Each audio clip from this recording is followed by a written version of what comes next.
इस वीडियो में बात करते हैं कि टेस्टोस्टेरोन लो हो कैसे जाता है। ऐसी कौन सी हैबिट्स हैं जिसकी वजह से टेस्टोस्टेरोन के लेवल्स काफ़ी लो हो जाते हैं हम लोगों की बॉडी में।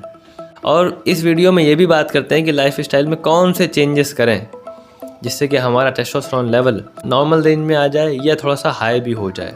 डिस्क्लेमर, ये वीडियो केवल इन्फॉर्मेशनल और जनरल नॉलेज की पर्पज़ से बनाया गया है। अगर आपको कोई भी हेल्थ इश्यूज़ हों या कोई हेल्थ एडवाइस चाहिए तो किसी हेल्थ केयर प्रोफेशनल से या डॉक्टर से आप उनसे कंसल्ट कर लें। पॉइंट नंबर 1, वर्कआउट या फिर स्ट्रेंथ ट्रेनिंग ना करना। जब आप स्ट्रेंथ ट्रेनिंग या मसल बिल्डिंग करते हो तो ये बहुत नॉर्मल सी बात है कि आपकी बॉडी में टेस्टोस्टेरोन के लेवल इंक्रीज़ हो जाएंगे, उनका इंक्रीजमेंट होगा। क्योंकि जब हमारी बॉडी में मसल टिश्यू बढ़ जाते हैं तो टेस्टोस्टेरोन के रिसेप्टर्स भी बढ़ जाते हैं। टेस्टोस्टेरोन के रिसेप्टर्स भी बढ़ जाते हैं। और ये भी बहुत सिंपल सी बात है कि मसल बिल्ड करने के लिए टेस्टोस्टेरोन की ज़रूरत होती है। और जब आप किसी भी प्रकार का स्टिमुलस अपनी मसल्स को नहीं दे रहे हैं, किसी भी प्रकार का वर्कआउट या एक्सरसाइज नहीं कर रहे हैं, तो आपकी बॉडी क्यों बढ़ाएगी टेस्टोस्टेरोन का प्रोडक्शन अपनी बॉडी में? सीधी सी बात है, टेस्टोस्टेरोन का प्रोडक्शन लो हो जाएगा अगर एक्टिविटी नहीं करोगे। पॉइंट नंबर 2, इंक्रीजमेंट इन फैट। जब आपकी बॉडी में फैट काफ़ी बढ़ जाता है तो टेस्टोस्टेरोन घट जाता है। अब होता क्यों है कि जब आदमी की बॉडी में फैट परसेंटेज काफ़ी हाई हो जाता है तो जो टेस्टोस्टेरोन होता है ना, वो ईस्ट्रोजन में कन्वर्ट होने लगता है। और ईस्ट्रोजन एक फीमेल हार्मोन है। ईस्ट्रोजन जब बढ़ने लगता है धीमे धीमे तो वो टेस्टोस्टेरोन के प्रोडक्शन में एक हिंड्रेंस क्रिएट करता है। मतलब उसकी वजह से, ईस्ट्रोजन की वजह से टेस्टोस्टेरोन कम प्रोड्यूस कर पाती है बॉडी। अगर ये ईस्ट्रोजन बढ़ता रहा तो और भी कई सारी प्रॉब्लम्स होती हैं बॉडी में। पॉइंट नंबर 3, स्ट्रेस एक बहुत बड़ी वजह होती है जिसकी वजह से बॉडी में टेस्टोस्टेरोन काफ़ी लो हो जाता है, टेस्टोस्टेरोन का लेवल काफ़ी गिर जाता है। क्यों ऐसा होता क्यों है? ऐसा होता इसलिए है क्योंकि जब हमारी बॉडी में कोर्टिसोल लेवल बढ़ जाते हैं तो उसके चक्कर में टेस्टोस्टेरोन लेवल गिर जाते हैं। तो इसलिए रिलैक्स रहने का, नेचर के साथ जुड़े रहने का और स्ट्रेस को काफ़ी मैनेज करने का, ताकि स्ट्रेस के चक्कर में हमारा टेस्टोस्टेरोन लेवल गिर ना जाए। पॉइंट नंबर 4, धूप ना लेना।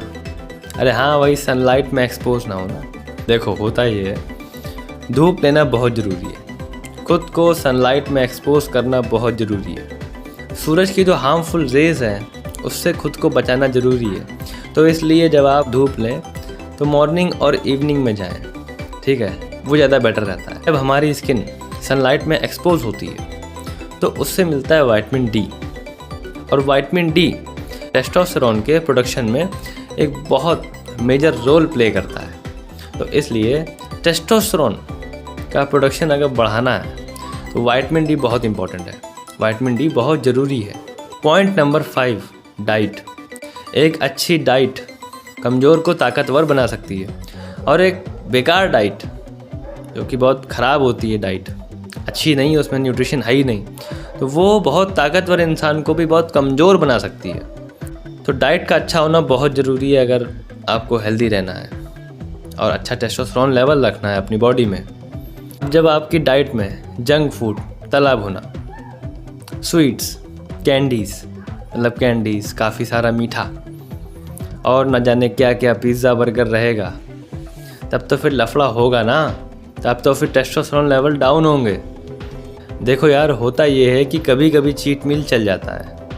और अगर आप काफ़ी हेल्दी हो, सब कुछ सही चल रहा है, कोई दिक्कत नहीं है, तो आप डेली कुछ ना कुछ हल्का फुल्का शुगर वाली चीज़ें भी खा सकते हो डेली।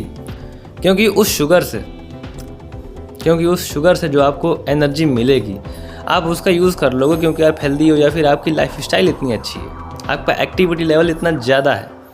लेकिन जब आप ओबीस हो, आपकी बॉडी में फैट परसेंटेज बहुत ज़्यादा है, आप मोटे हो, सीधी बात, तब आपको जंक फूड, तला भुना और बाकी मिठाइयाँ, ये सब बंद करना होगा, ठीक है।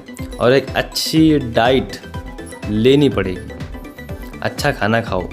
पॉइंट नंबर 6, स्लीप एक मेजर रोल प्ले करती है हमारे टेस्टोस्टेरोन के प्रोडक्शन में। जब आपकी बॉडी ठीक तरह से रिकवर नहीं कर पाएगी मतलब आप इनफ स्लीप नहीं लोगे तो हमारी बॉडी में क्या होता है कि हार्मोनल लेवल गड़बड़ हो जाता है, ऊपर नीचे हो जाता है। अगर आप इनफ स्लीप नहीं लोगे तो कम से कम 6 से 8 घंटे की नींद लेना बहुत ज़रूरी है। और अगर कभी कभी बहुत ज़्यादा थक गए हो, लग रहा है कि ज़्यादा सोने की आवश्यकता है, ज़्यादा सोना चाहते हो, कभी कभी होता है ऐसा, डेली नहीं होगा, ठीक है, तो टाइम लगाओ, क्योंकि हमारी बॉडी टेस्टोस्टेरोन का प्रोडक्शन सबसे ज़्यादा करती है जब हम लोग सो रहे होते हैं। जब आप डीप स्लीप में होते हैं तब हमारी बॉडी का टेस्टोस्टेरोन प्रोडक्शन बहुत पीक लेवल पे होता है। और अगर स्लीप डिप्राइव हो जाओगे, मतलब कम सोओगे, तो बॉडी क्या करती है, टेस्टोस्टेरोन का प्रोडक्शन कम कर देती है। कम हो जाता है, कम क्या कर देती है, कम हो जाता है। So take enough sleep. So at the end मैं यही बोलना चाहूँगा, ये वीडियो केवल और केवल इन्फॉर्मेशनल और जनरल नॉलेज के पर्पज़ से बनी हुई है। या अगर आपको किसी भी प्रकार का हेल्थ या मेडिकल कंसर्न हो तो कंसल्ट ए डॉक्टर और हेल्थ केयर प्रोफेशनल। और अगर कोई भी डाउट हो तो कमेंट करो, फिर मैं चलता हूँ।